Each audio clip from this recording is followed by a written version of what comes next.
And we are live, everyone. I want to thank you all so much for joining us tonight on the Royce in the House YouTube channel. I want to introduce, I'm pointing in the right direction tonight. I want to introduce co host Michael Nolan, one of the fastest growing, maybe the fastest growing YouTube channel I've ever seen. I started hanging out with Michael. I think you had 600 or 700 subscribers. Before I knew what Yeah. before I knew what hit me, you had what is it, 34 or 44,000? No, I'm at 35,000 30, right now, 35. Royce. Okay, It's okay, okay. Yeah, you're doing fantastic, and you know more what? It's than all about halfway to 35 too. So, it's all about great content. So everybody, oh, thank please you. check out my good friend here, Michael Nolan. The bottom line, check his channel out, see what he's been doing, see the way he delivers, and you're absolutely going to want to subscribe to his channel. And I've got a lot of subscribers here now on my show that came from Michael's channel, and I want to thank them all Yep. so much for Yes. following Michael over here because Michael and I get along fantastic. Yep. Like We sure nobody do. before him. Hello, Hi, James. We have James. Hello, Sir hello. James, Bowie, Sinatra, Lenny White, Lennon here. Oh my God, how are you doing? I'm doing pretty good. Did you More have a show? names than you can shake a fist at. Well, I got so many people I admire, so I had to put them on one name. Yeah, no, I know. Hey, Kate. Yeah, Kate's there. Piccolina the cat is here. Hi, Piccolina. Good to see you here. Hey, And y'all. yeah, we're starting to chat starting to grow. Well, tonight, Angela. go ahead. Go ahead. What are you going to say, Sir James? No, I was saying hi to Angela in the chat. Oh, okay. Ah, Angela's here. Hi, Angela. Oh man, I gotta say hi to her. I'm not set up to see you folks, so unless Royce brings you up, but anybody that's out there, good evening. Right, right. Okay, yeah, we'll do a little scroll through the chat here. I was having a little trouble earlier, Michael, when I first set my show up. For a variety of reasons, I marked it private, and so all Mm. of a sudden, I come on and I go to leave a couple of comments in the chat early, and it says, "Hey, we don't allow chat on private private videos." I went, "Oh my God!" I rushed back to YouTube, and Hey, yes, Kate. I had changed it, back on YouTube, but I hadn't changed it on StreamYard where I originally Ah. marked it, and I that really caught me off guard. So I was kind of scrambling there for a minute. Hey, we've got Eric Schultz here. Eric, Yeah, I had a couple of my subscribers coming over to my latest video asking me, "Is Roy streaming tonight?" Because usually you have your thumbnail up by the morning of the stream, well, if not and even earlier. So yeah, that's exactly right. And I yeah, it must have been the whole marked private thing that was screwing that up because it must have been yeah, because yeah. I checked before. Dr. Rick was one, and there was another, and I didn't see anything. And I remember that you usually take um, uh, Easter off. You once told me that, and yet last week you had the thing on the eclipse. So I thought, hey, maybe he's just taking this week off because he couldn't last week. No, I no, didn't no, know, I wasn't going to do that. No. Hey, Yeah. we've been joined by a friend of mine, Aaron, Mr. Aaron, Bizarro. hey. And Hi, hey, Aaron. hey, Aaron, how you doing? You've been having any shows on lately? It seems like you kind of disappeared for a little while. But anyway, hey, you're welcome to join us if you'd like. We're going to be talking about Crosby, Stills, Nash and Young, Aaron, and I just put the link up. So if you'd like to join us, come on here, come in the chat for a little while, have some fun. And by I the gotta way, grab something for this chat in my bedroom. I gotta go get yeah, it. yeah, okay. I got something for So Sir James here, who's leaving for a second, he's got a YouTube channel also, and he goes on Sunday. Caitlin Stoddard has a YouTube channel, and she goes twice a week. Caitlin, our Hmm. own Caitlin Stoddard, great channel. Caitlin's Magical Corner, and she's doing well, and we're all real proud of her. And Yeah, I make so most of her streams. Yeah, I yeah. didn't get on the try to make last one. Yeah, I was editing, Caitlin, but if I'm able, I usually try to at least drop in. Wonderful right. chat. Okay, so like I said, I do have a link up. Mr. Bizarro, if you'd like to, Aaron, I should say, like to come on, we give you an opportunity to tell us what you're doing on your channel and just hang out with us. That would be great. So okay, so we're going to talk about an absolute super group tonight, a group I have loved since the later 60s. I've had 8 tracks, cassettes, CDs. And now I find myself kind of short of vinyl of theirs. I have 2 albums, I have the original Crosby, Stills, Nash album before Young had joined them. And this is a great album. It's got a lot of great songs on it. Ooh, yeah. And I was listening to that just a little while ago. And then I have their biggest album of all time, bestseller, I think 8 million copies or something. Crosby, Stills, Nash and Young, Déjà Vu. And this has got wonderful songs on it as well. And another thing about this particular album is, of course, the gatefold. You got to love the gatefolds. You get a bunch of pictures of everybody here, and so they make it a little more fun.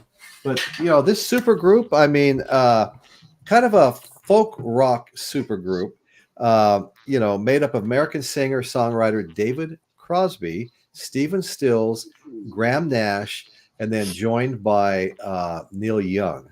And all of those guys were huge in previous bands and even just do it. Stephen Stills, huge solo artist. I love Stephen Stills' music. And I don't have any of his albums right now, but I really admire Stephen Stills. I've always been a big fan of his, and as well as Neil Young. Okay, but when they were joined by Neil Young, then of course they added his name, CSNY for Young. They're noted for their intricate vocal harmonies. Okay, now I can't think of a whole lot of bands that I would put above.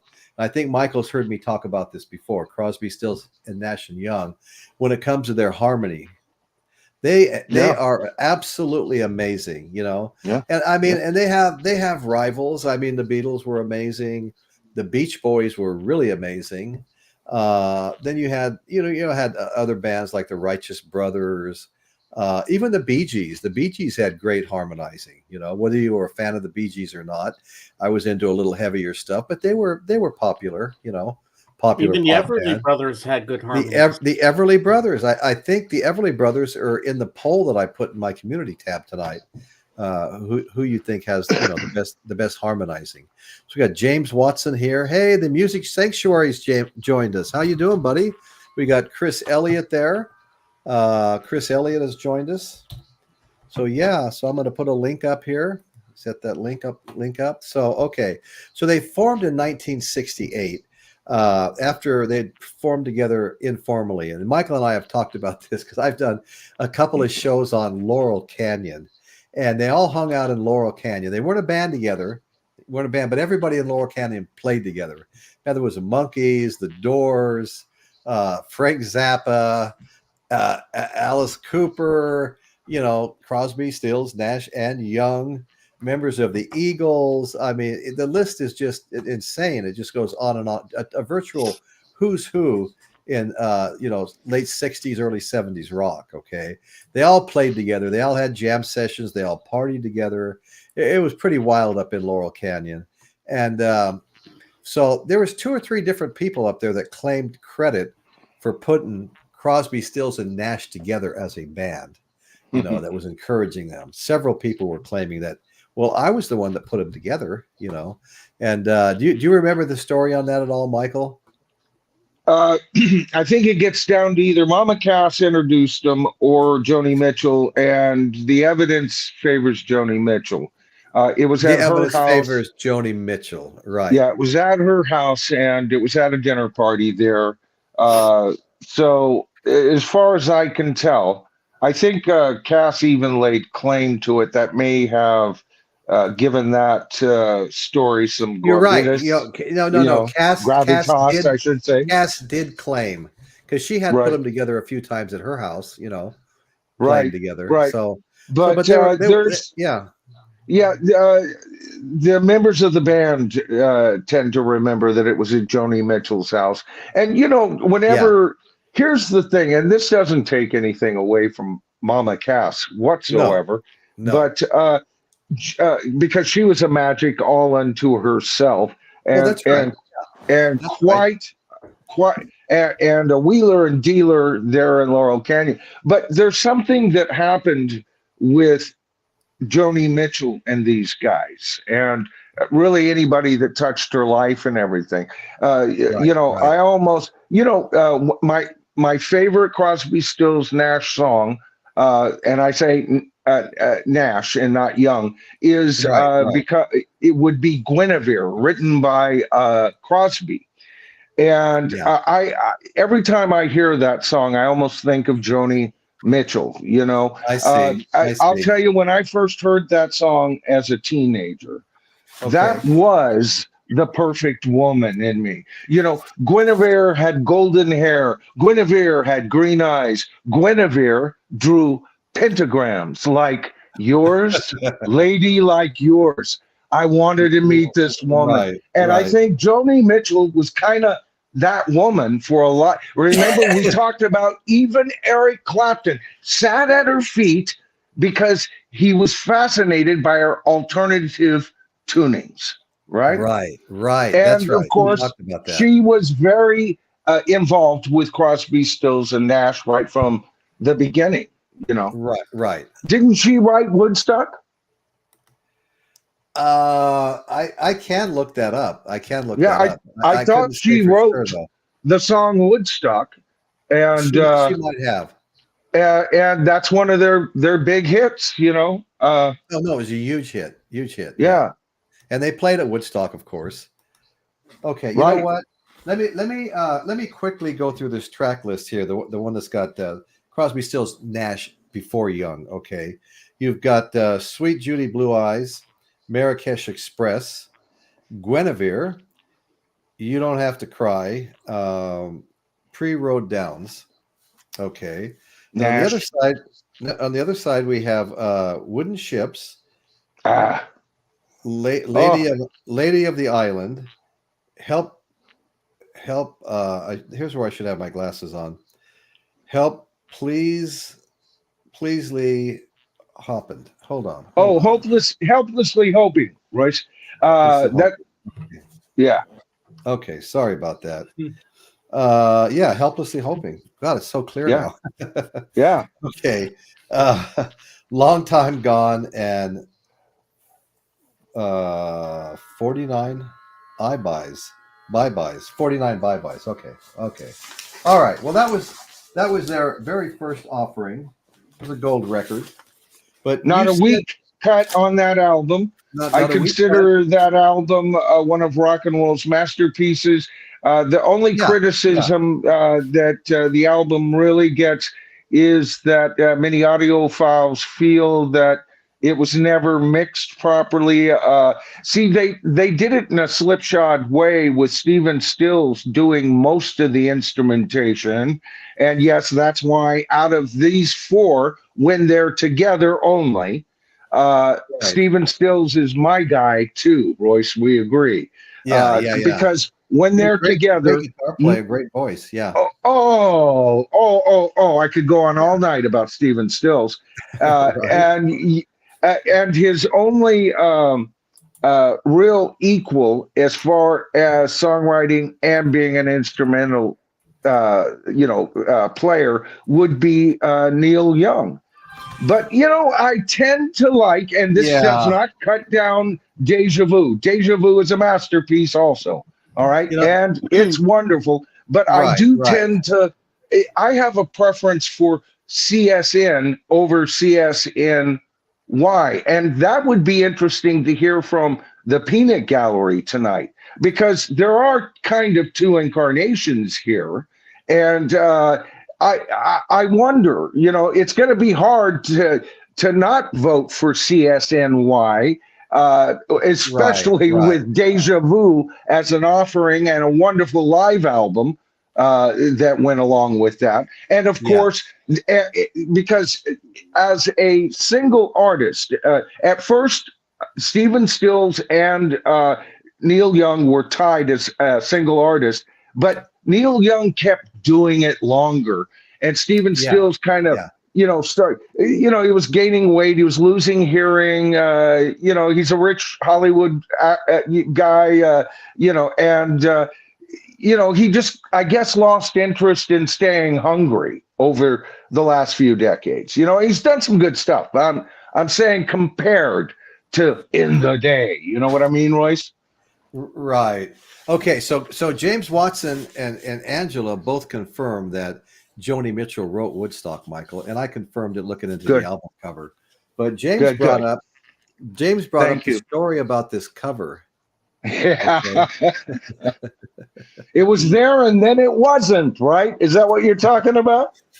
Well, I'm gonna ask James because I've heard the story, but it's been a long time. Yeah.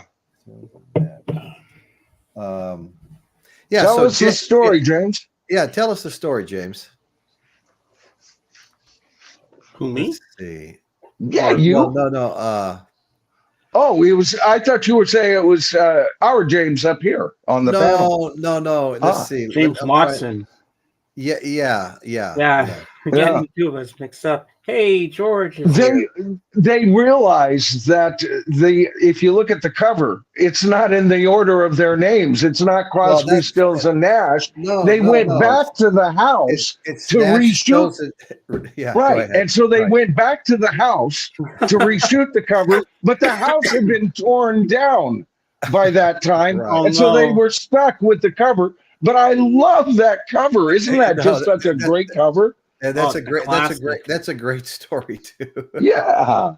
No, it is a great cover, That house was ready to be torn down that moment. Take a look at that. The T's were crossed, the I's were dotted, the house was going down, but these hippie, musician artists didn't care. They didn't know that, this is good backdrop, And it's just the perfect cover for those songs because it's like, Laurel Canyon, West Coast hippiedom meets Guinevere, Wooden Ships. Oh, that song there. That's a movie to be made. Oh, yeah. Wooden Ships. Wooden Ships, yeah. The story behind it, they're on these long wooden ships after a nuclear war, but they have to be on wooden ships because everything is radioactive. And they're getting sick and they're search for good food and everything. They are the last survivors. It's post-apocalyptic. And another one by David Crosby. Right. I think Stephen Stills co-wrote that, and who else from another band? That's a three-way composition, but Stills had his fingers in on that one too. But the lyrics, for the most part, to me, is pure David Crosby. Yeah, because David was the guy that wrote the cosmic stuff, and you could rely on Nash to write a top 10 hit, he had that English top 10 hit sensibility that he brought over from the Hollies, and then Stephen Stills, and it was Stephen Stills and Young that would do the angular music approach and stuff. But out of the two, when they were at their hottest, nobody on this planet could beat Stephen Stills. When I grow up, I want to be able to be like Stephen Stills in his prime. Oh God, he plays the kind of guitar I want to play. He sings like I want to sing. He writes like I want to write. 4 and 20 years ago, a master songwriter on the level of Lennon and McCartney. All right. Oh yeah. He's that good. I was a fan of his long before this band. Me too. Just past the mid '60s, But we've been joined by quite a few new people have come in. Go ahead. I first became aware of him. I'm sorry, Royce, but was with Buffalo Springfield, and for what it's worth. Yeah, that was it. I didn't know he existed before that, but I knew Buffalo Springfield. Hi, Chris. How you doing, brother? Hey, Chris. Right. Good. Yourself? Right. Doing good, bro. Yeah. Hi, Chris. Right. How's it going, buddy? James? Everything Now we got a okay? full panel. Yeah. So Now far, so we good. got a full panel. So yeah, I mean they all came from someplace else, right? I mean, Crosby had been asked to leave. Crosby had been asked to leave the Byrds, another great band. The Byrds were a great band in late '67. Stills band Buffalo Springfield had broken up in early '68, and Nash had left the Hollies. And those were all three big name bands that those guys all came from. And don't forget David Crosby, right after Neil Young quit the Byrds or quit the Buffalo Springfield, David Crosby snuck in there at the very end of Buffalo Springfield and was part of Buffalo Springfield. Yeah, that's how they were. Yeah. That was the germination of Crosby, Stills, and Nash. It was after that dissolved. Stephen Stills and Crosby still continued to do sessions and looking for the right people.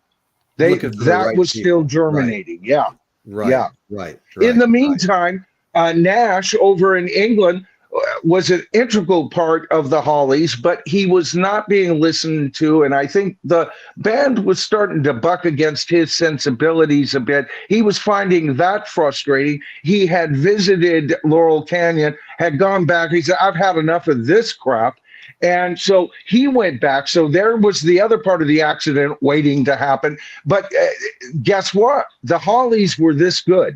After he left, they still did some great stuff.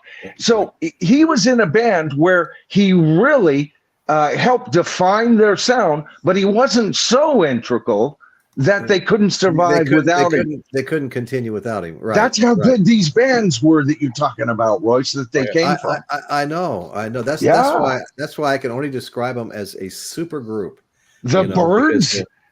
I mean, we don't even need to talk about how great they were, Oh my God, 8 Miles High, my favorite Byrd song. I love it. Yeah, no, I have an album with that on it. Yeah, no, I love that song too.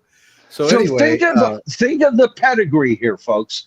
Think of what we're talking about: Buffalo Springfield, the Hollies, right? Okay, the Byrds, and Joni Mitchell. Mixed up in the whole thing, weaving her potion. Mama Cass encouraging from the side in a magical kingdom called Laurel Canyon. Only something magical and great could happen. And Crosby, Stills, Nash and Young was that event. That Laurel Canyon show I did a year or so ago, it might be a year now, that is really blown up. There's somebody doing a Laurel Canyon series right now. Yeah. I love doing that. We did a couple of them with you, right? Laurel Canyon show, I think it's got, it could be like 8,000 views right now. I've been getting like 1,800 views a month the last couple of months. Yeah, that was an excellent show. And, we were all on fire about what we were talking about that night, though, right, Royce? And if you remember, that comes across. I know. And I had a tour scheduled with a former groupie. She takes people on tours of Laurel Canyon, and I had that tour scheduled. We prepaid for it. We were all excited. I was going to get to interview her a little bit and try to interview Tommy at the store, the guy that owns the store that knows everything about Laurel Canyon now. And they sent us a note saying, "Hey, it's going to be too hot. We're going to have to cancel. Put it off till the weather cools off." Yeah. And, now, this store that Royce is talking about, folks, is the general store that all the rock stars kind of congregated. Everybody from Frank Zappa, Alice Cooper, Crosby, Stills, Nash and Young, everybody conglomerated there. At the store there, yeah. And, he's really got a lot of memorabilia from that era, stuff you can buy and stuff, too. It'd be kind of fun.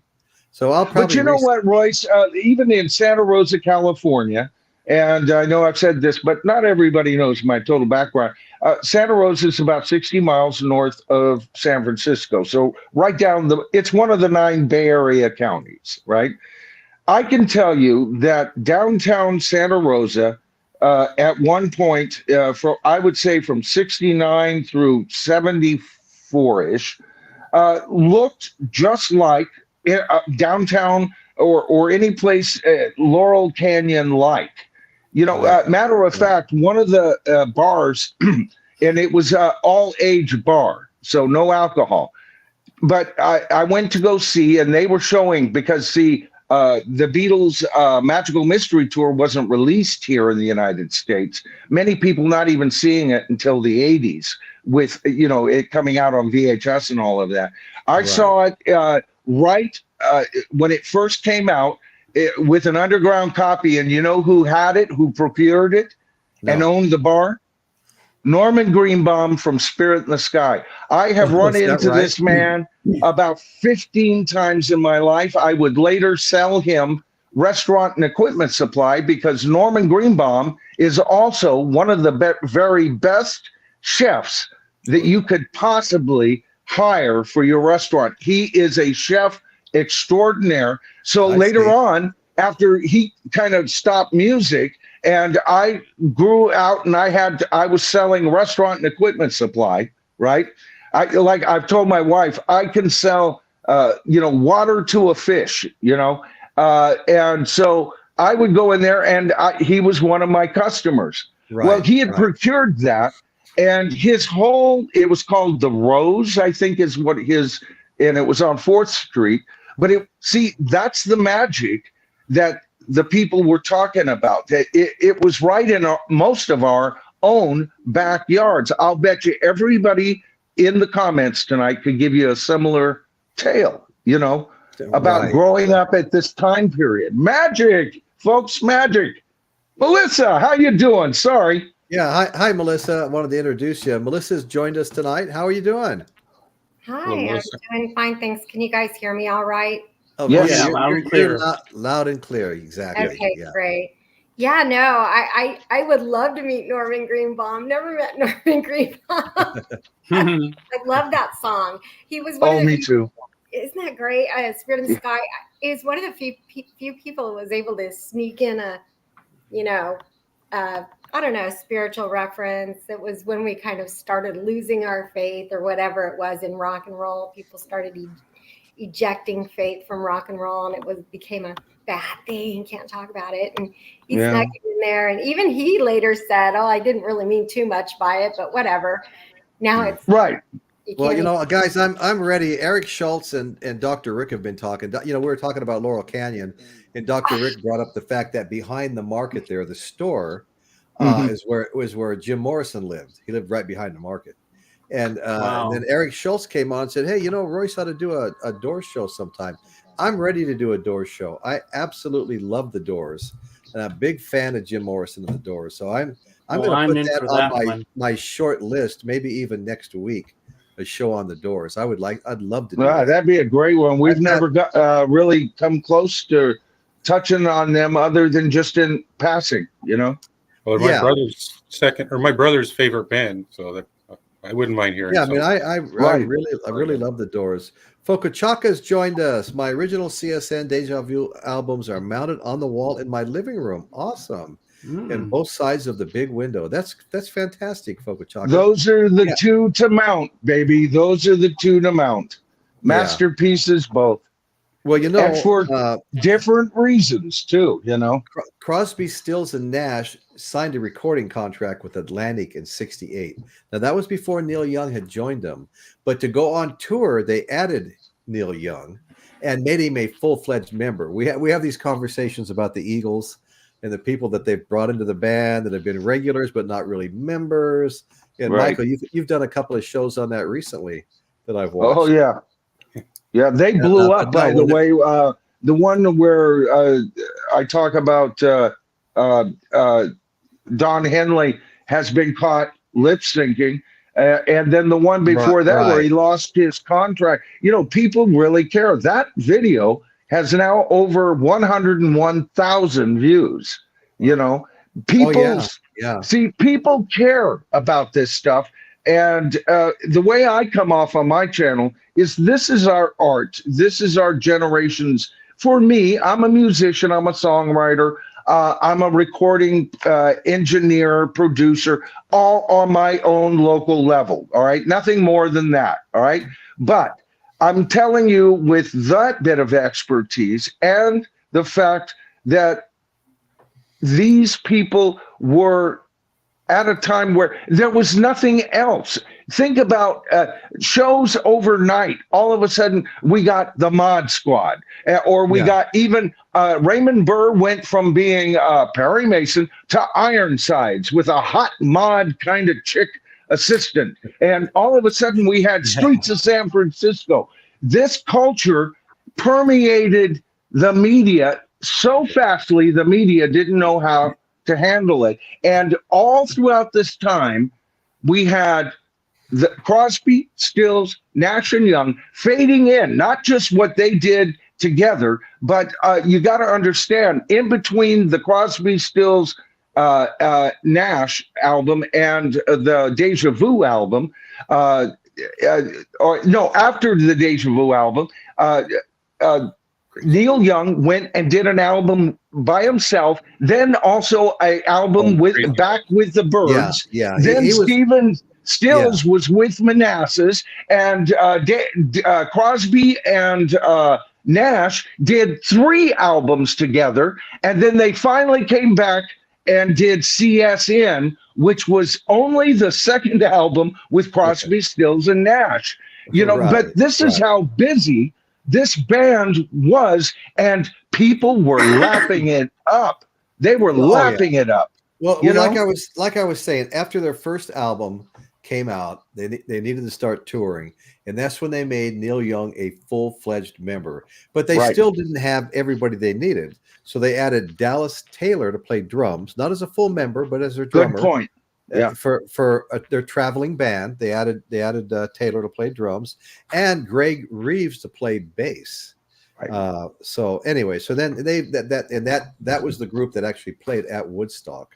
But the way, take a look at that cover and tell me, because when I bought that, I thought they had it pretty much expanded to a 7-member band. Bringing in Neil Young and then the 3 permanent band instrumentation, band members, so that they could tour. At that point, they were 4 permanent band members. Yeah, because they are clearly identified on that cover, right? Yeah, Dallas Taylor and Greg Reeves. They're the bottom line here. Yeah. See, so to me, that for that one album, that's the band. It's a 7-member band, and boy. And this is the best album they ever made too. Do you guys know the story about when Neil Young first got his first residence at the Troubadour? It was only for a few days, but he traveled with Crazy Horse and Danny Whitten being in Crazy Horse, and they were all hooked on junk, but Danny Whitten was just a little bit too rough, and he said to Danny, I can't put you on stage with us. So he sent him back home with just a little bit of money, and it wasn't much, but he was crushed. Danny was crushed. And he had written that song, I Don't Want to Talk About It, which became a signature song for Rod Stewart. That's a good song. Beautiful song. So Danny was so crushed he couldn't be with them that he went home, bought too much, and did himself in.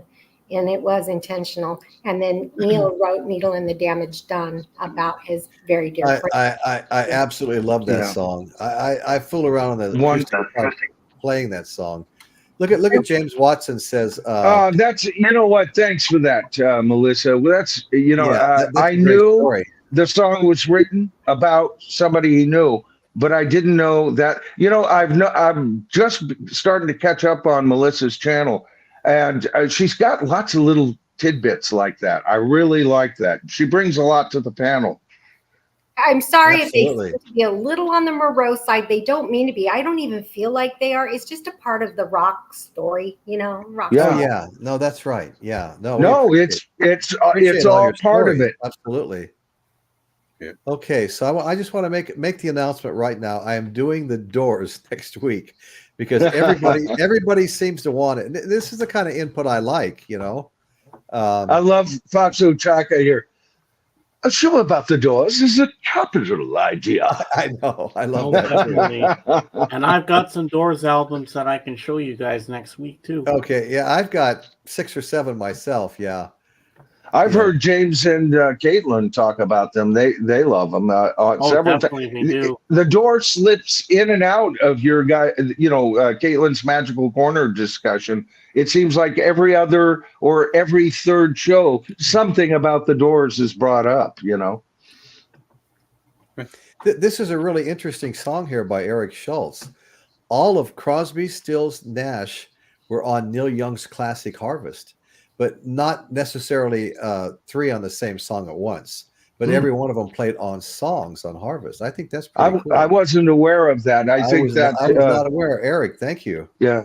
That to me, if you're gonna name the best Crosby, Stills, Nash and Young solo album of all time, it's Harvest to me, hands down.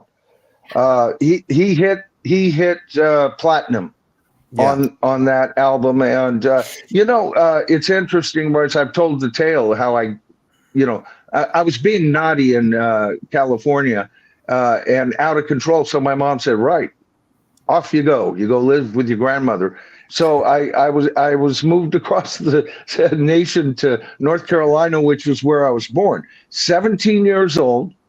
All my ego stripped, by Mama Bear, who knew how to handle a renegade son.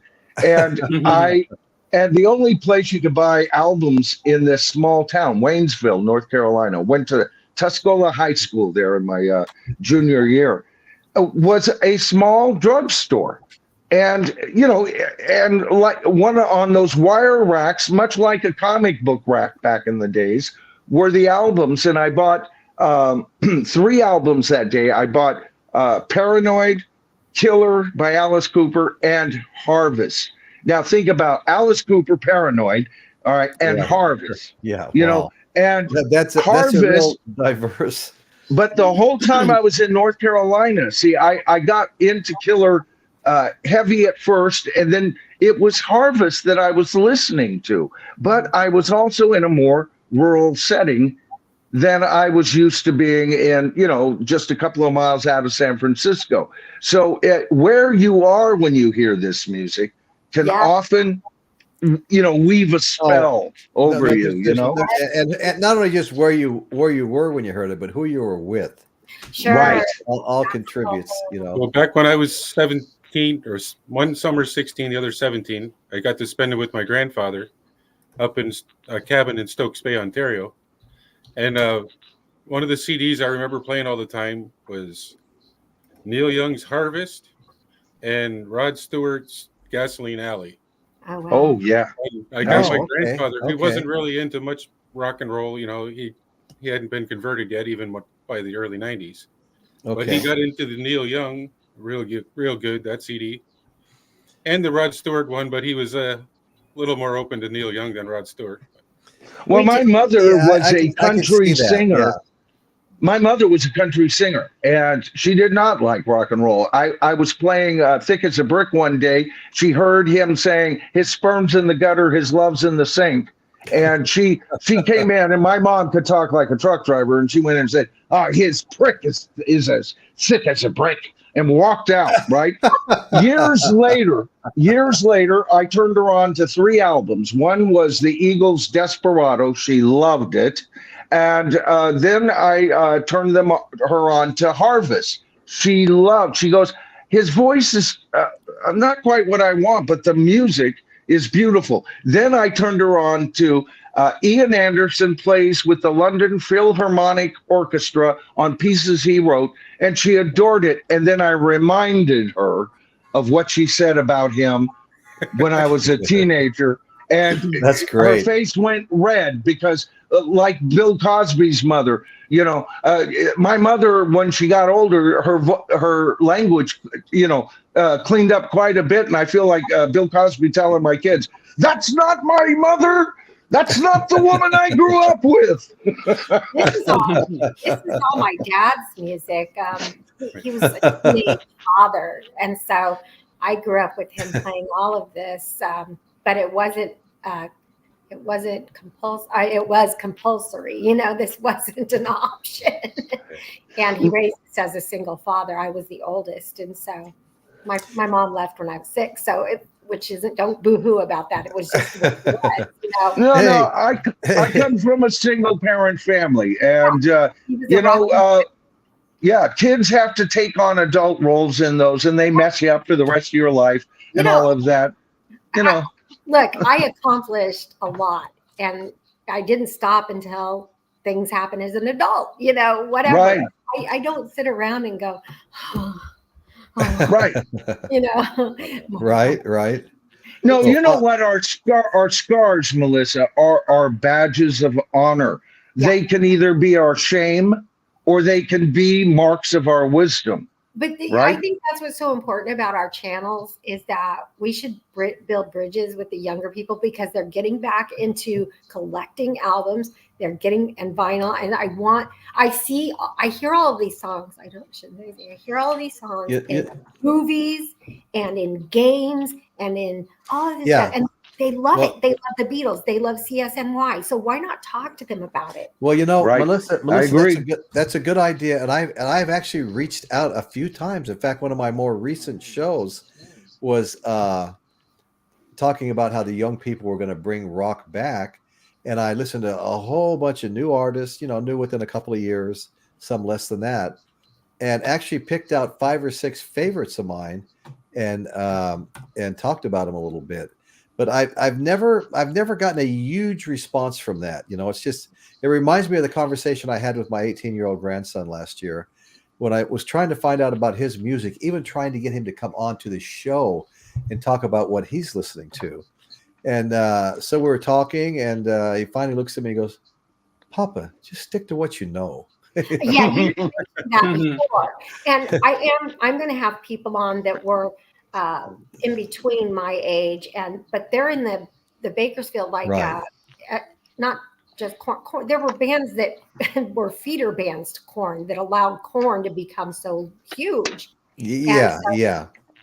But I mean, I definitely listen to some new young bands that I like, male and female.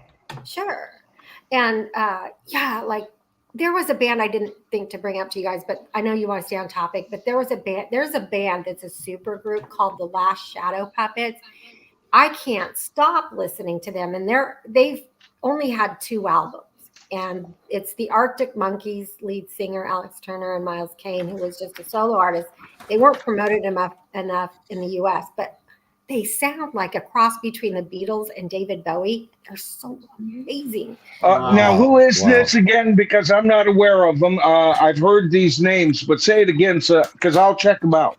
Okay, the group, and it's a super group, and they've only done 2 albums, but they're called the Last Shadow Puppets. And their more recent, which is 2016, their more recent album is the better one. It's called Right. Yeah, everything you know, whatever. I won't get it right. It's very long, but it's Alex Turner from Arctic Monkeys, and it's also Miles Kane, who's a solo artist in the UK.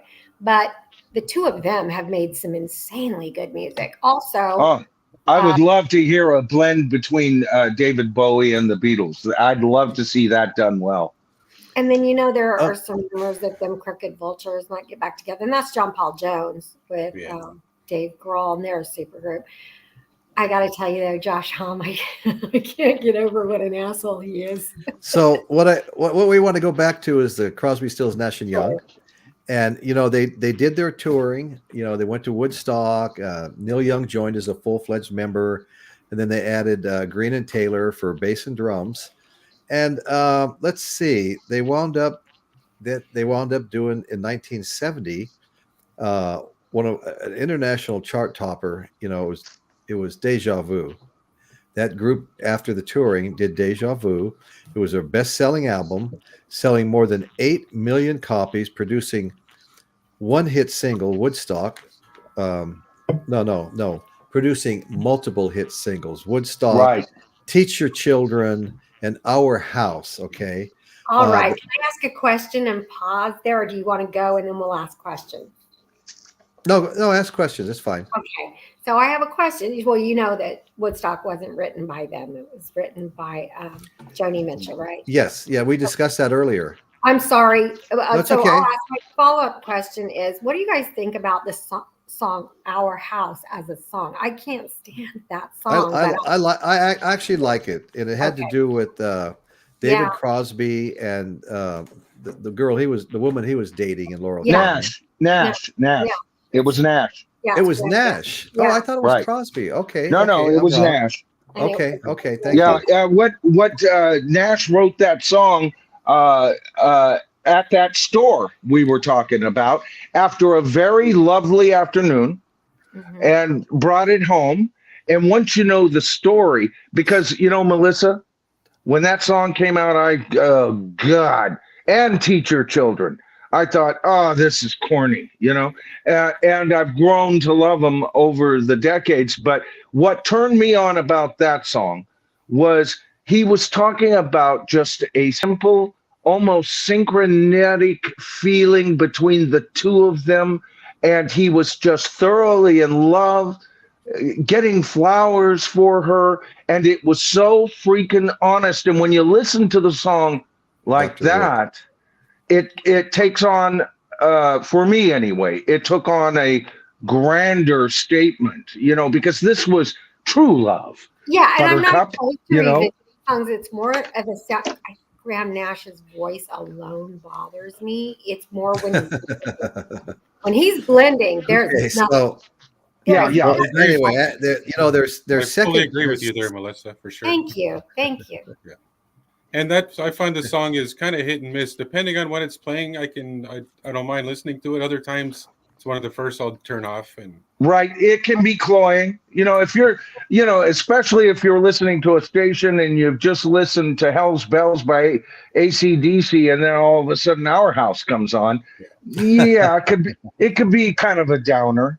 But when you listen to it, especially within the confines of the album, and once again, I just want to be an advocate here.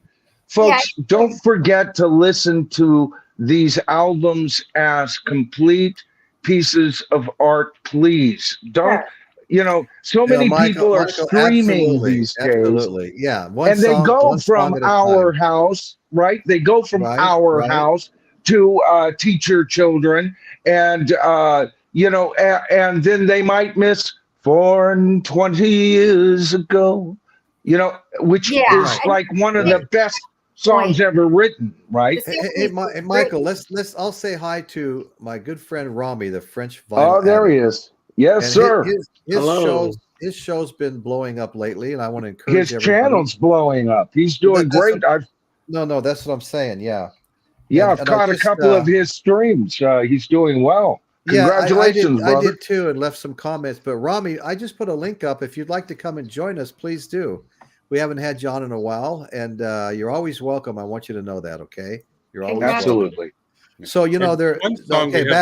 Okay, go ahead. So I'm going to say one song we haven't really talked much about, and it's probably my favorite song on there. One or two is "Helpless." I've always liked that song. Oh yeah, yes. Yeah. That's a great song. I was this tall when I heard it the first time, and I've always liked it.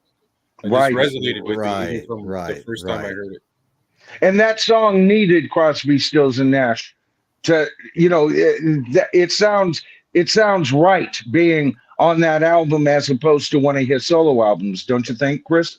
I agree. Yeah. Yes. I mean, I have it in the context of it's Decade, I think it's called. It's a double compilation. It sounds good with his songs mixed in with there. Right. But to truly get it's got to be on the Déjà Vu album. You got to listen to it. Right. And I think that's what, Young brought to what Crosby, Stills, and Nash didn't have was a real barbed wire feel. Which is exactly why I love him. The very first time I heard Cinnamon Girl, I went, okay, that's my kind of freaking rock and roll right there. That's a great song, Cinnamon Girl. Yeah. But do you pick up that barbed wire feel that I'm talking about? He's edgy, and his guitars all sound like. Definitely power chords that are just amazing. Yeah. And the fuzz turned right up, and the song "Down by the River" is. I love that. I love that song. And- old man down by the river. Those are all just iconic songs, you know. I think Well, I okay, remember- so go ahead. so their sorry. second tour produced the double live album. What is it? Our Street, or let's see. I thought it was Four-Way Street in 1971. Right, Four-Way You know Street. what? Yeah. There was a lot of arguing going on between Young and Taylor, which resulted in Taylor being replaced by John Barbata, and tensions with Stills also. At the end of the tour, they disbanded. The group reunited several times, sometimes with Young, and released 8 studio albums and 4 live albums. Mm-hmm. I thought that was kind of interesting. Mm-hmm. You know, at that point, Young would kind of come and go. He wouldn't be on all their albums, you know. Well, that was Young even with Buffalo Springfield. He wanted equal status, but he also wanted an out, and it goes with his personality. He's like Paul Simon would be at times in his career. He'd get a bug up his ass, and he'd have to explore it all the way through. And even if Crosby, Stills, and Nash got in the way, it wasn't through hatred so much as, first of all, he's kind of full of himself. He's got an ego, and he knows he's when he's on, he's on. Half of what he says these days is nonsense, but he's just one of those guys that can't be nailed down, you know.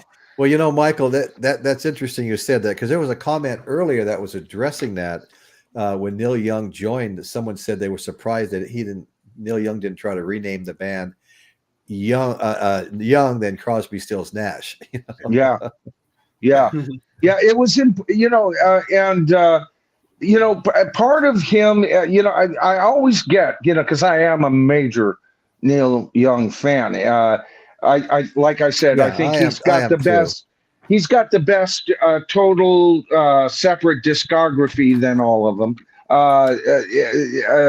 And Stephen Stills was up there with him for a while, but we talked about that.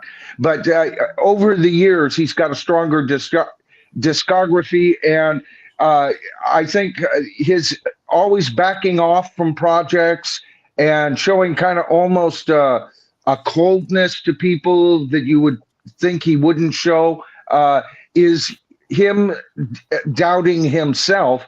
But his need to move on is the true artist in him. And he's just one of those anomalies in rock.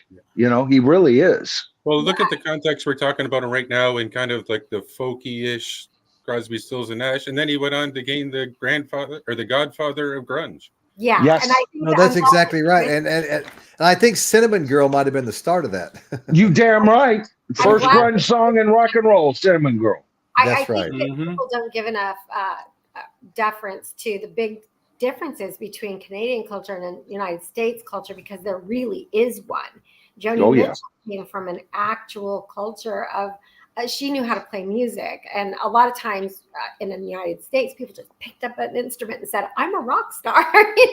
So Stills was and well, that's right, Melissa. Yeah, she was very well trained, and she was forthcoming enough, and yet soft enough and beautiful. Young Joni Mitchell is like, a dream come true to me. Her and Melanie were early crushes in rock and roll for me. I just love Melanie, and she was able to sit in a room that was controlled. You got to also understand, some of her recordings and stuff weren't they even produced by David Crosby at one point? So these guys, and she stood her ground against some of the most, not macho, but macho in the new kind of liberal way, men. It was still controlled by men a whole lot, and she just stood her ground so easily. Easily. If I make one more comment. Yeah, no, go ahead. Go ahead. I've got somebody tapping on my shoulder, and I'll hang out in the comments. But also, Neil Young's desperation might have something to do with, and I'm just positing this, but I've looked at it from a different perspective. And Chris made the point about the godfather of grunge. He did have a different drug of choice during those times. The Crosby, Stills, and Nash, they had a big Pepsi soda, Joy. They had an entire telephone booth that went on tour with them that they ducked into, and that was their thing. Okay. But Neil Young, not to put too fine a point on it, was more involved with the choice that the Seattle grunge guys had. And when you have that particular issue, you generally don't leave your hometown without knowing where your friend is. And there's a different culture with that. So it could have tied into why he stayed instead of going there. Okay. Right. You guys have a wonderful night. Thank you for having me on. Okay, Melissa, Boomer of the Night. Check her out, everybody. Check her out. Yeah, you added a lot to tonight, Melissa. Absolutely. Thank you. We really appreciate you joining. We really do. You did great. Anytime, girl. Yeah. And we've just been joined by Rami, my good friend Rami, the French vinyl addict. Hello. Brother, And, your channel's just blowing up. You're doing great over there. Yeah, I think like in no time at all, your subscribers are just climbing. Yeah. Congratulations. Thank you guys. Thank you for your kind words. Since I started, Well, your bearing and everything over there, brother, is good. You come off nowhere near as half-cocked as me. You actually, look like you know what you're doing. We think you know what you're doing too, Michael. Yeah, I'm French from France, and I speak German as well. So I have this chance to speak three languages. And when I do my streams, I kind of gather together the people I get to know from France, Germany, Italy, UK, Canada, US, everywhere. That's awesome. Yeah. Oh man, you know what? I could see your channel becoming the hub between like Europe and the USA. I think you could really do a connection between the USA audience, Canada audience, and then Europe, brother. I'm going to be watching closely. I think you're doing great. Yeah, you're doing great. Yes. So anyway, I want to say that Crosby, Stills, and Nash, not with Young, but in Nash, were inducted into the Rock and Roll Hall of Fame. And all three members were also inducted for their work in the other groups that they'd been in. Crosby for the Byrds, Stills for Buffalo Springfield, Nash for the Hollies. Young was also inducted as a solo artist and a member of Buffalo Springfield, but not as a member of Crosby, Stills, and Nash. And that surprises me a little bit, but he did come and go, and they made a lot of stuff without him. But CSN's final studio album, 1999's Looking Forward, and they remained a performing act until 2015. Crosby died in 2023. As a matter of fact, it's just now coming across Nash in a recent interview said that it was COVID that finally killed him. It was. So, yeah, that's sad. Boy, nothing else could kill the guy, I mean, he was swapping body parts, right? The man, when he died, I did a tribute for him. And, he's one of those guys. He's the perfect rock and roll anti-hero. There was as many good things to say about the man as there were critical things to say about him. He's passed on. I'm not going to go beyond that, but he was known in the group early on to be the lazy one. It wasn't very long before Stephen Stills was screaming at him to get his ass off of whatever thing he was laying on, and screamed at him one point. And I saw this video. It's on one of their DVDs where he wasn't even showing up for recording sessions. And that was his way. He would play, the drugs and the alcohol very close to the chest, wore his heart on his strings with his love life, had some tragedy there, and lived big and in the moment. Even the Byrds and other members of Buffalo Springfield said that they always felt with David Crosby, it was look at me, look at me. And I'll tell you what David Crosby's real power was. Listen to him, because try and pick out his harmonies when they sing. It's damn near impossible. It becomes an audio file experiment to find his lines. That's how good of a harmony singer he is. He'd go in from almost a low out, up from a low alto down to a baritone and skip around in the lines. And on top of that, the man was a fabulous lead singer too. Right. You know, Michael, do you think James Watson might have a point here? What I've got up on the screen? yeah. I like Foco Yeah. Chalk said she hopes that Melissa comes back for another show. Me too. Melissa's been here maybe twice before, or was it just once? Yeah, this was I think her third time up. I think it was her third time. Yeah, she has gotten better every time.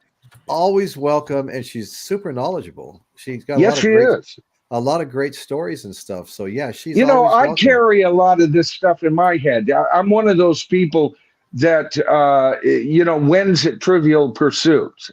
Okay. Yeah. The more useless the information is, the firmly more it's entrapped into my brain. And Melissa is one that gives me a run for my money all the time, even with her comments over at my channel. And of course, she's one of my Patreon viewers now, and she's heavily typing in all of the stuff that usually I share from this show over on my Patreon. And I'm just more and more impressed with her. You know, I really am. Oh, I know what you're saying. Yeah. I didn't know much about her when that night she came up. You know, I had seen her name, but I didn't know much about her. And so me getting to know her has been as she's popped up on these, and then her showing up in the chat, and you go, oh, wait a minute. You know, and I really think her channel could go places too.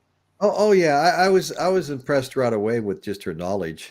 But you know, James Watson said, don't forget David Crosby was actually a sperm donor for Melissa Etheridge.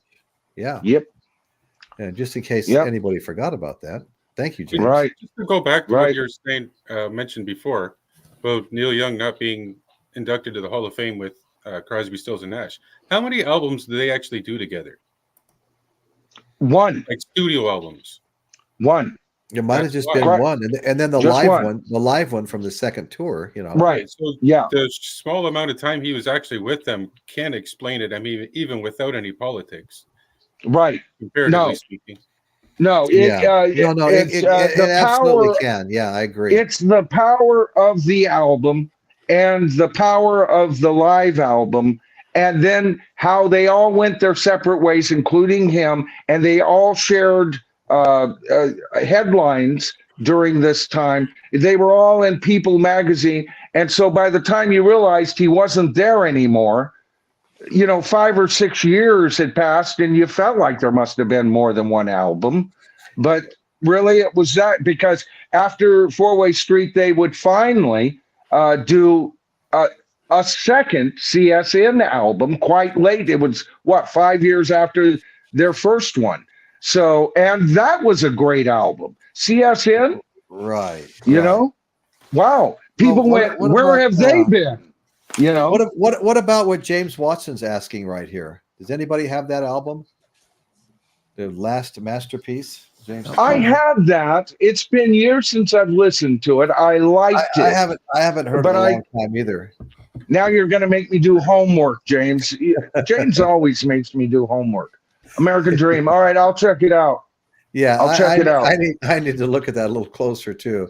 James, I had that album on cassette back in the day, but I don't know what happened to that album. I first heard it on the radio, and I said, I like that song, American Dream. I like that flute or whatever it was at the beginning of the song. I was like, this is a great song. And then my dad bought me the album. All right. And by the way, if I share this portion of this video on my channel or over on my Patreon, I'll be sure to put a link. There is a 9-minute video and the guys this is after Young had quit the band, and it's them live, and the three of them get up and they do Sweet Judy Blue Eyes. Now, the only instrumentation is the impossible guitar that Stephen Stills plays, and they do a full freaking version of this. Sorry, guys. And and I'm going to tell you right now, this is better than it ever sounded on record, and it's on YouTube. It's a 9-minute piece, and not only does he go off and do some stuff that you would think, who was, what's his name from Fleetwood Mac, the main guitarist, Lindsey. Yeah. Okay. You know how great of a guitarist he is, besides being a great songwriter. This is Stephen Still showing he's every bit what Lindsey is. And I'm telling you, they then blend with the full band, and you hear it as powerful as it ever was on the record for the last 2 minutes of the song. Folks, look it up. It's a 9-minute video. You'll love it. Hey guys, I really felt deep inside that James Watson was pulling our leg about that last song, the masterpiece. And he says it's a dog. Is this the one? I just knew I would have been more aware of it, you know. So yeah, really caught me off guard. Now you got me really looking, because I said I liked it from memory. James, you rotten bastard. Royce, James is making me look bad. I'm going to tell Royce. They got their start in Woodstock. I thought I'd show my mug. Oh, there you go. Nice. That's I nice. love it. Somebody had a yellow submarine mug the other day, and I was really jealous of that too. I was on Facebook one day, and you know what a propane tank looks like, you know. I live in a rural area. A lot of people have propane, not natural gas. This one was painted up like the yellow submarine. It was the best damn paint job I'd ever seen. And man, that thing looks so damn cool. Oh, you should have taken a video of it and done a short. Well, yeah, you know, I'll see if I can find it. At least bring a picture back on, because I love that damn thing, man. Yeah, really special, you know. Well, since you brought up Woodstock, James, why don't we talk about their performance? Remember how they came off? They admitted to the whole audience, "This is our first gig, man, and we're scared shitless." I remember that. Yeah. And by the way, Neil Young was in. He was with them at Woodstock. He just didn't come out. He hadn't joined yet, but he was in. He was off in the wings of the stage. Oh, that's too bad he didn't come out and play. But once they got, they get started, it's a little weak, like a lot of the songs were from Woodstock, These were organic bands, and they had been together for like 5 seconds. But once they got going, it's one of the very best performances out of all of Woodstock. Oh, yes. Yeah, there were some great ones, man. Santana was off the charts. Oh, my God. Oh, yeah. Oh, yeah. No, this is when giants roam the earth, folks, for you younger viewers out there, Yeah. So when you see me over on my channel griping about Glenn or Don Henley lip syncing, then you know why. When you see me over on my channel griping about Avatar shows and backing tracks and high ticket prices, now you know why. Because, see, folks, I was freaking spoiled. I could go see anybody for $22.50. Paul McCartney, The Who, Jethro Tull, Montrose. Yes. You could see these monster bands, and it didn't. And guess what? Yeah, what you're paying today is not in line with inflation. All right. So let's get that straight right now. Well, things were cheaper back then. Yes. But if things had been in line with inflation, we'd be spending maybe $78 for a great ticket.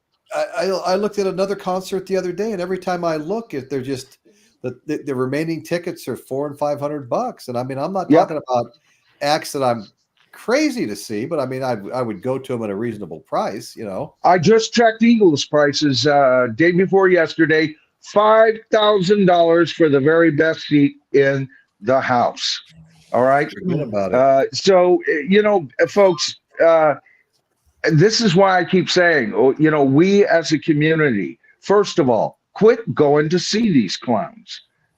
Why would you want to go see Don Henley lip sync, when you could put a couple of quarters in a jukebox and listen to it that way, because he's not performing. And then I talked about this, and I brought this out in my video. I said, I brought it up to my wife, and she responded just like I knew, and many did in the comments on my video, said, well, you know, he's put his whole life into it. He can't quite reach those notes anymore, and people want to see him. And I said, baby, listen to me. You and I, let's think about going to see him.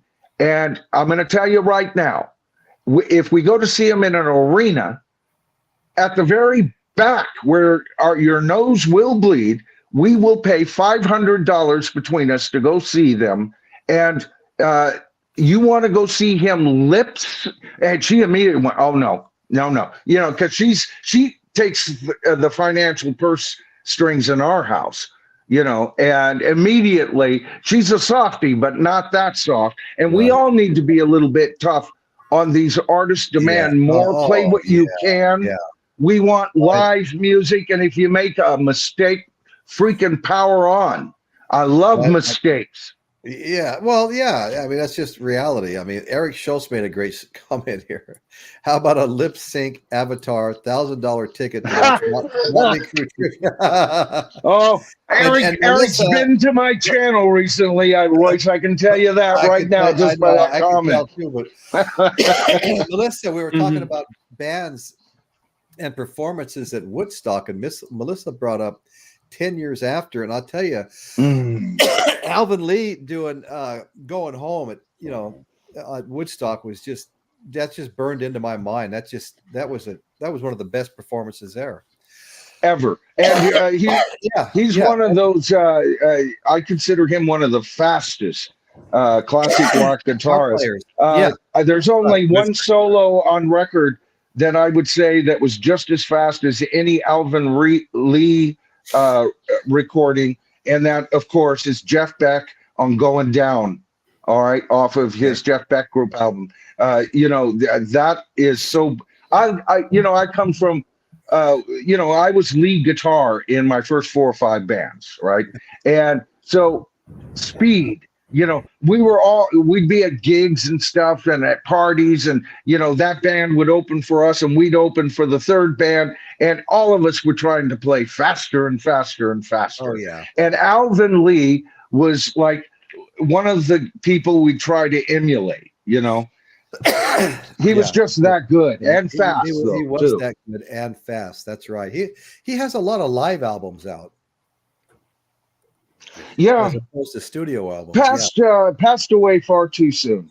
And never, 10 years after, never got their full due. I don't think they were hot for a while. They really were, but yeah, especially right at the time of Woodstock. But no, they never got their full due at all. Well, they kind of got mixed in with and lumped in with hard blues bands, and they just kind of got mixed in and never found their way to the top. Yeah, like Mahogany Rush and bands like that. Are you talking about, Chris? Yeah, and like the original Fleetwood Mac, Cream, all those bands, the hard blues bands. They just Peter Green era of Fleetwood Mac. Yeah, good. That's a good analogy right there.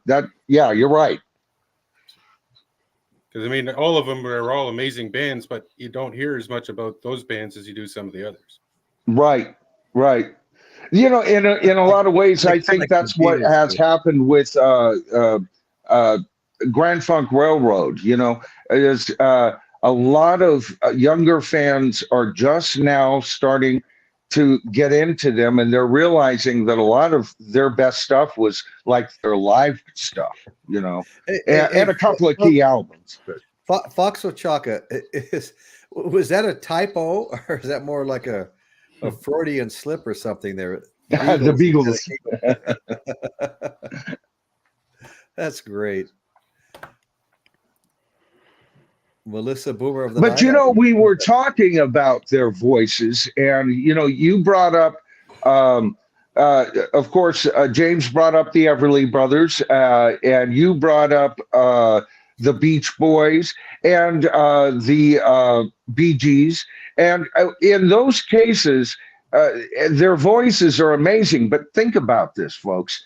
In those cases, for the most part, they were siblings or cousins or such good friends that they all grew up with similar vocal inflections. So it's not an earthquake of a surprise to know that Phil and Don sounded good together. They were genetically disposed to sound good together. And yet here we have these four people from all over the Americas and England. And England, right. Coming together, sounding like they were born triplets, and not so much with Neil Young. You know, he didn't blend like the three of them did, but the three of them sounded like better than the Bee Gees, better than the Beach Boys. Like a friend of mine would say when he put them on and they started harmonizing, he'd go, "Angels singing, angels singing." Exactly. I mean, they really sounded amazing. And you know, I loved the Beatles, and yes, they were vocally amazing. Especially their three-part harmonies were amazing. But I got to tell you, and Crosby, Stills, Nash & Young is one of my top 26 bands in rock and roll. If I named you 100 bands, you would still be complaining about major bands not on those lists. So they're very high, just barely missing my top 13. They're in the second group of very 13. High. But their voice, nobody in rock and roll sounded more sweet, with the exception of maybe Queen. Queen could do some amazing things. Yeah, Beach Boys were amazing harmonizers too. I mean, they were at the very, very top. Oh yeah, But again, Phil and Don, you know, Royce, I learned to sing harmony by when I was 4 or 5 years old, listening to their records. I could sing Don's part, and then I could sing Phil's part. Clearly, I could hear it, and so by the time I started playing guitar 10 years later, I already had a sense. And to this day, my brother, who's a great singer and a great songwriter, can't sing harmony. He can't hear harmony. And I heard it because I grew up on Phil and Don. And Johnny Cash were my earliest influences. Johnny Cash and Phil and Don. But Phil and Don taught me more musically than even Johnny Cash. We had Johnny Cash and Hank Sr. and all them in our house. My dad was a huge country fan. Let me go around the horn here a little bit.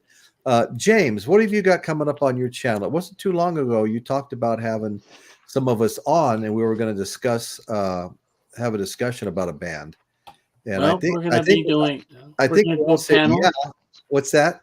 We're going to do a panel on like a Beatles panel. Beatles. Sgt. Pepper's Lonely Hearts Club Band. That's what it was. That's the one I'm thinking of. What the album means to us and what we think of it, and how it changed the world. And I would love to do that. There's a lot of meaning for me for Sgt. Pepper's for sure. When do you want to do this, James? Whenever you guys want to. I'll talk to Royce. We'll set up at night and we'll do it. All right, talk to Royce, and then Royce, get a hold of me. I will. And or James, you too can deal me off a thing, and I'm up for it anytime. Yeah, I feel the same way. I hope you're in too. Yeah, for sure. And you, all right, good. What's his name? Rami. That's a nickname, Rami. If you want to come on with us, for you'd be sure. You're more than welcome to. Sure, thank you. Yeah. Okay. And we'll have Caitlin, of course. Of course. Awesome. The family, I love it. Our own Caitlin Stoddard. So Rami, what do you got coming up on your show? A very interesting live stream with a legend, a guy who lives in the Netherlands, in Holland. Oh, nice. And he literally spent his lifetime going to South America, digging records all over Colombia, Ecuador, Brazil, Peru. And he's a true legend. And I got to know him through a friend of mine. We go several times in Milan or Spain to do the record show, and he was kind enough to accept my invitation. So we'll be having a chit chat together in 2 weeks from now. So it will be very, very interesting. Yeah. No, that sounds very cool. Very cool. Hey James, I love what you just said there. Kind of the way I feel too about the Beach Boys and their harmonies. Lou Gramm was one of the best frontmen to take the stage back then. Yes, he was. Agreed, Sanctuary. Yeah. The Byrds are pretty damn well. Yeah, the Byrds sing pretty damn well. Yeah, they do. Hey, when you guys are talking about vocal harmonies and that, I put a comment in the chat coming up. But I also been here in the Windsor, Detroit area. A lot of Motown. You want to talk about harmonies like the Four Tops or like Marvin Gaye with some of the studio musicians he had with him. Like I grew up with that too. So I would actually have to say the vocal harmonies with that are almost as good as or better than most of the stuff you'll find in rock. And I think they influenced a lot of what you hear in rock too. Oh yeah, we just wound up doing a big show on Motown, and some monsters came out of there, and we even talked about how Motown. A lot of the Motown records I kind of see as rock, classic rock albums. You know, when I listen to Marvin Gaye's "What's Going On," I'm listening to kind of a classic rock album to me, even though it's obviously soul, you know. No, and I put it all together there too. I love soul music. I was back and forth between straight soul or Creedence and the Cream, you know. I couldn't turn my back on either of them.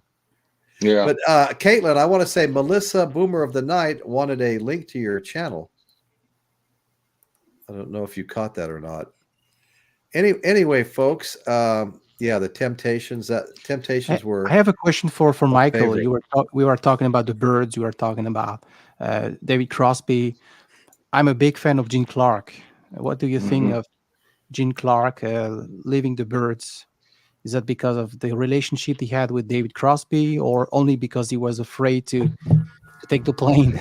You know, after Crosby left, I only bought the one album by the Byrds. I kind of am not aware of their history after that. They all seem to kind of just disintegrate within a couple of albums there. And I think, though, that when they were together, you know, boy, what a great, it was a band of co-equals. Yeah. And I think when it ceased to be a band of co-equals, the cracks show, you know, which is true with so many other bands, you know, in rock history. As soon as Alice is more essential than, the Alice Cooper band, you started getting an effort like Muscle of Love, which I would say is Alice Cooper's weakest effort of the original Alice Cooper band. And so, you know, again, it's one of those things, you know, it's ego, you know, and what do you do? Because on one hand, you have these great artists who are there to create art, and yet it is a business, and with businesses come egos. I mean, even running a stupid YouTube channel, you get your ego all wrapped up in yourself from time to time, you know, and I can only can you imagine, Rami, what kind of force that would, be pressured on your very being to deal with people right and left coming out, oh, no, you're the genius. No, well, he's fine, but you're the guy that really puts it. And they're all A&R folks talking and crossing through your ears and everything. It ruined. Well, matter of fact, we talked about that was one of the very things that ruined the whole Laurel Canyon experience, you know? Well, folks, I want to say, if there's anybody out there that hasn't hit the like or thumbs up button, please do. It actually gets us put in front of more people when people are searching for content. The more likes you get, so that'd be much appreciated. And the last request I want to make, if there's anybody out there watching, or anybody that may be watching later that is not a subscriber, I find that when I look at my analytics, I'll see anywhere from 2/3 to more than half to 2/3 of the people that watch my show haven't subscribed yet. And you're all welcome. Don't not come back if you're not a subscriber. Please come back. But if you don't mind, it doesn't really cost you anything to subscribe, but it does help the show, and it motivates us, you know, because we put a lot of time into these shows. I mean, I think I started this show about 3 days ago as far as putting things up and doing some research and things like that. Put a lot of effort in. It's just nice to be recognized with with more subscribers and stuff. So we would appreciate that. All of us, every one of us here would appreciate that.